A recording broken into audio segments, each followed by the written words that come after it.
Hello, I'm Dr. Ameen. I'm a naturopath and I'm an expert in the field of functional medicine as well.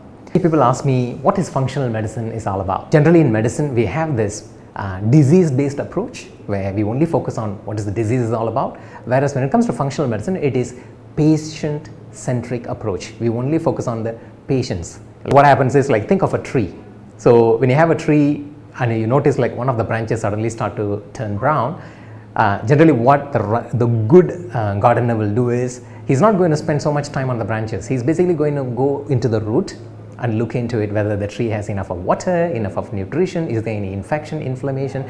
So, and he start to put things right, like probably it needs extra fertilizer, extra water, whatever.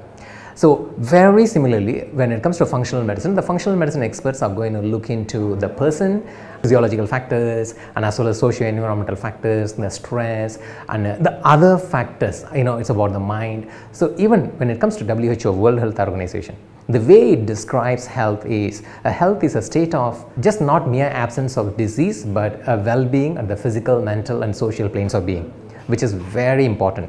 It similarly applies to the functional medicine as well, because functional medicine approach is all about both physical, mental, emotional, social, genetic. All these factors are taken into consideration, and we always focus on getting the person healthier rather than getting rid of the disease, because when you focus on improving the health, the disease basically just dissipates. All right, so that's basically the functional medicine is all about. Thank you.